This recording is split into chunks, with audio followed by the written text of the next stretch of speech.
Hello guys, एक बार आइए, जैसा कि हमने प्रॉमिस किया था कि parallelogram law of addition of vector में parallelogram law of vector addition हमारा फाइनल लास्ट टॉपिक्स होगा। इसको हम लोग थोड़ा डिटेल्स में लेके जाएंगे क्योंकि आपके सिलेबस में इसका एनालिटिकल डिडक्शन भी है। और सबसे पहले तो हम लोग इसको डिफाइन करते हैं। Parallelogram law of vector addition बोलता है कि if two vectors are represented by the adjacent side of parallelogram in magnitude as well as in direction, then their result is given by the diagonal of that parallelogram. Their result is given by the diagonal of that parallelogram which passes through that point. यानी कि देखिए, अगर आपके पास एक vector है, ऐसे है, और यह है p वेक्टर, और एक वेक्टर है, देखिए यह है q वेक्टर, तो ये पॉइंट इसका हुआ ओरिजिन O। तो इसको अगर हम लोग पैरेललोग्राम बनाते हैं तो देखिए ये इधर को जाएगा और ये इधर को जाएगा। देखिए ये हो जाएगा q वेक्टर और ये हो जाएगा p वेक्टर। तो इसका डायगोनल ये होगा, देखिए ये, और यही हो जाएगा r, जो इसके कॉमन पॉइंट से होके गया है ना। This diagonal gives the result. अब ये क्या होगा, अब देखिए इस डायगोनल को नहीं लेना है, अब इसका क्या होगा ये हम लोग को एनालिसिस करना है। तो सबसे पहले इसमें देखिए ये दो वेक्टर है, इसको मान लेते हैं कि एक दूसरे से इंक्लाइंड है थीटा एंगल पर, और अगर आप इसको बढ़ा दीजिएगा ऐसे तो ये जो होगा ना, ये भी हो जाएगा थीटा एंगल पर, क्योंकि ये देखिए कॉरेस्पॉन्डिंग एंगल है। और यहां से हम लोग परपेंडिकुलर ड्रॉ कर देते हैं इस जगह पे, तो O यहाँ A, यहाँ B, देखिए यहाँ पर C, यहाँ पर D, हम लोग नेमिंग कर दिया। We draw BC perpendicular on OD produced. O और D को देखिए, ये O है, थीटा नहीं है, और ये Q है, और ये एंगल क्या है यहाँ, ये थीटा है।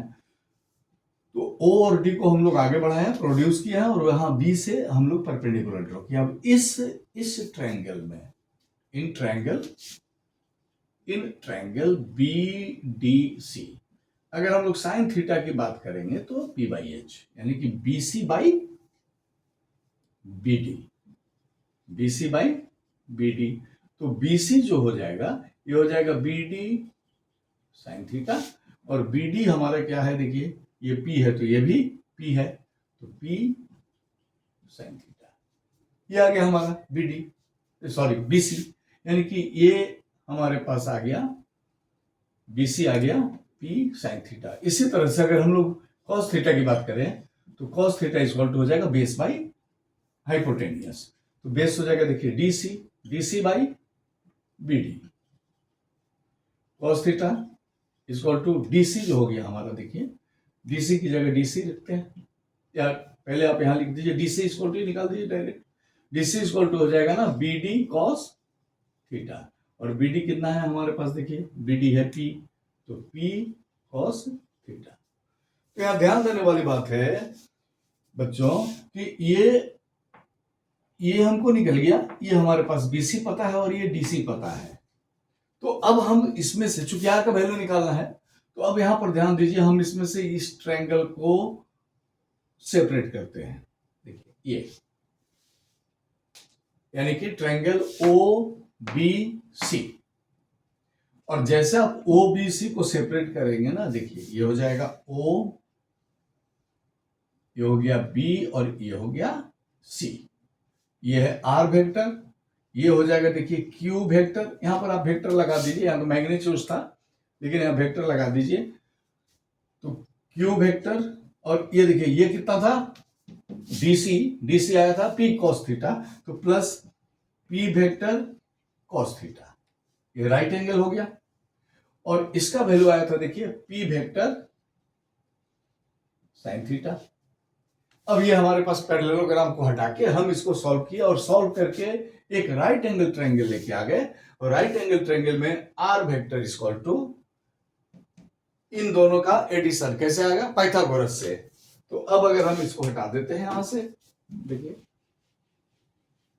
क्योंकि मैंने शुरू में ही कहा था कि इसमें थोड़ा सा टाइम देना पड़ेगा आपको, तो हमारे पास रिजल्ट आ गया, देखिए आर वेक्टर का स्क्वायर, मैग्नीट्यूड लिया, ये हो जाएगा P sine theta, P vector sine theta का whole square plus Q vector plus P cos theta का whole square, this square plus this square, ये हो जाएगा आर वेक्टर का mod equal to P square vector का sine square theta plus Q vector का square plus 2 Q P cos theta plus P vector cos square theta. Are vector का mod ये अगर हम लोग निकालेंगे तो देखिए पी स्क्वायर, यहां भी पी स्क्वायर होगा, पी स्क्वायर, इन दोनों में से पी स्क्वायर को अगर बाहर निकाल दें, पी वेक्टर का होल स्क्वायर, तो ये बच जाएगा देखिए साइन स्क्वायर थीटा प्लस, बहुत सारे बुक में देखिएगा वेक्टर का साइन को हटा दिया, क्योंकि जब हम इसको सॉल्व कर रहे हैं ना तो इसका हम लोग न्यूमेरिक वैल्यू लेके सॉल्व कर रहे हैं, तो वेक्टर का साइन रहे या नहीं रहे आपके लिए कोई मायने नहीं रखता, लेकिन जो भी आप करेंगे एक जैसा करेंगे। अगर आप वेक्टर के साइन हटा दिए हैं तो आप उसको बिल्कुल हटा के रखेंगे, ये नहीं कि आधे लाइन में आप वेक्टर देंगे और आधे लाइन में आप उसको इग्नोर कर देंगे, नहीं। तो ये तो इन दोनों में से कॉमन निकल गया, प्लस देखिए ये क्यू वेक्टर का स्क्वायर और plus 2 P vector Q vector cos theta, ये बच गया, ये तो 1 हो गया। देखिए तो आर वेक्टर का यहाँ स्क्वायर, देखिए मिस्टेक हुआ है, तो ये आर वेक्टर का स्क्वायर इक्वल टू हो जाएगा पी वेक्टर का स्क्वायर प्लस क्यू वेक्टर का square plus 2 P vector Q vector cos theta. देखिए और ये हो जाएगा, देखिए आर वेक्टर का स्क्वायर इक्वल टू, या R vector equal to, square मत निकालिए, R vector equal to under root P vector का स्क्वायर प्लस क्यू वेक्टर का square plus 2 P vector Q vector cos theta. ये देखिए ये रिजल्टेंट है आर, और अगर ये रिजल्टेंट इसके साथ देखिए यहां पर बीटा का एंगल बनाता है, यानी कि ये एंगल अगर बीटा है तो डायरेक्शन निकालने के लिए हमेशा हम लोग टेन का यूज करते हैं कहीं भी, तो डायरेक्शन अगर हम लोग यूज करेंगे, अगर हम लोग लिखते हैं कि if resultant R vector makes an angle beta with Q vector, that means here Q plus P cos theta, तो टेन बीटा इक्वल टू आ जाएगा पी बाई बी, यानी कि P sine theta by Q plus P cos theta, और beta equal to आ जाएगा, देखिए tan inverse P sine theta by Q plus P cos theta, इसे direction निकल जाएगा।